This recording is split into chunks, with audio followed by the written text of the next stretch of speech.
நம்ம விஜய் நம்ம எல்லாருமே எதிர்பார்த்த மாதிரி வெளில வந்து இறங்கணும் செம்மை சர மாதிரியே மாறி மாறி பேசிட்டு இருக்காங்க காவேரிக்காக. நம்ம வெளில வந்து ரொம்ப கோவத்தை விஜய் கிட்ட சொல்றாங்க. விஜய் இங்க பாரு, நீ வேணா என்ன வெறுத்து ஒதுக்கலாம், ஆனா நான் உன்னை என்னைக்குமே வெறுத்து ஒதுக்குனது கிடையாது. என் மனசு முழுக்க நீ மட்டும்தான் இருக்க, அதை மட்டும் நீ புரிஞ்சுக்க. நான் உன்னை அடையின என்னால பண்ணுவேன்.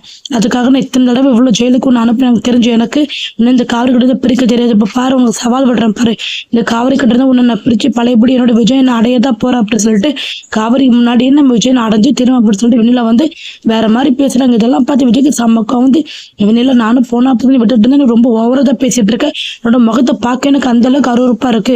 நான் உன்னைய லவ் பண்ணி ஒவ்வொரு நாளும் நினைச்சு என்ன வேதனைப்படுற அளவுக்கு நீ வச்சுட்டேன். உன் முகத்தை பார்க்க எனக்கு கொஞ்சம் கூட பிள்ளைகளை ஒழுங்கு மாதிரி இங்க இருந்து. இப்ப நீ என்ன சொன்ன, காவிரி கிட்ட இருந்து என்ன பிரிச்சு காமிச்சிருவியா? காவிரி கிட்ட இருந்து நீ என்ன பிரிக்க எவ்வளவு ட்ரை பண்ணிப்பா, அது மட்டும் உன்னால முடியவே முடியாது. ஏன்னா காவிரி என் மனசு முழுக்க காவிரி மட்டும்தான் இருக்கா. காவிரி தான் ஜென்மத்தில் எனக்கு பொண்டாட்டினா காவிரி மட்டும்தான், வேற எவ்வளாலே முடியாது, என்கிட்ட நெருங்க கூட முடியாது. சுண்டுல டச் பண்ணி பாரு, அப்புறம் உனக்கு இருக்கு. அது மட்டும் அந்த பார்க்காத விஜய் நீ பாப்ப.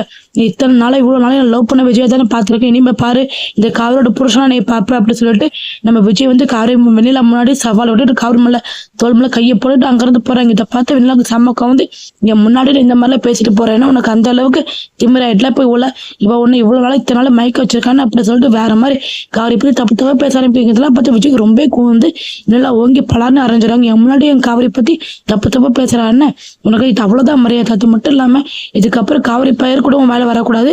காவிரி எனக்கு கிடைச்ச மிகப்பெரிய பொக்கிஷம், காவிரி பத்தி யாரும் தப்பா பேசக்கூடாது அப்படி சொல்லிட்டு வெண்ணிலா பலான்னு அரைஞ்சிட்டு அங்க இருந்து நம்ம காவிரி கூட்டிட்டு கிளம்புறாங்க. போகிற வழியில நம்ம காவிரி அவ்வளவு சந்தோஷமா விஜயை பார்த்துக்கிட்டு போறாங்க. அது மட்டும் இல்லாம விஜய் கிட்ட சொல்லுறாங்க, என் மேல இவ்வளவு பாசம் வச்சுக்கோங்களா விஜய், நான் அப்படி என்ன பண்ணிட்டு நீங்க எதுக்காக என் மேல இவ்வளவு பாசம் வச்சுக்கோன்னு சொல்லி கேட்கறாங்க. ஒண்ணு நம்ம விஜயும், நீ எனக்காக என்ன பண்ணல காவிரிங்க பாரு, உன் வயிற்றுல குழந்தை விளையாடுறது நம்மளோட வாரிசு அது, அதுக்காக நீ கொஞ்சம் கூட பொருட்படுத்தாம சாப்பிடாம குழம்பு நீ எனக்காக காத்துருக்கணும். அப்படி நீ என் மேல எந்த அளவுக்கு அன்பு வச்சிருப்ப, நான் உனக்கு எந்த அளவுக்கு உண்மையா இருக்குன்னு எனக்கு நல்லாவே தெரிஞ்சு போச்சு. என் மனசு முழுக்க நீ மட்டும் தாண்டி இருக்கு, கிடைச்ச மிகப்பெரிய பொக்கிஷன். உன்னை எப்படி நான் மத்தவங்கிட்ட விட்டு கொடுத்து பேசுவேன், அதை இந்த வெளியில இல்லாத பிள்ளைலாம் சொல்லிட்டு இருக்கேன். எனக்கு செம்ம கோவம் வருது, அதனால ஓங்கி அரைஞ்சேன்.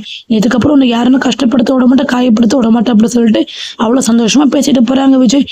காவிரி உடனே நம்ம விஜய் கட்டி பிடிச்சி முத்தம் கொடுத்துட்டு, இன்னைக்கு முழுக்க நான் உங்க கூட தான் இருக்க போறேன், எங்கேயாவது கூட்டிட்டு போங்க, நம்ம இன்னைக்கு ஃபுல்லா நான் உங்க கூட தான் இருக்க போறேன் அப்படின்னு சொல்லிட்டு அவ்வளவு சந்தோஷமா நம்ம காவிரி பேசுறீங்க. இதெல்லாம் கேட்டு விஜய் அவ்வளவு சந்தோஷமா காவிரியை பார்த்துக்கிட்டு இருக்காங்க.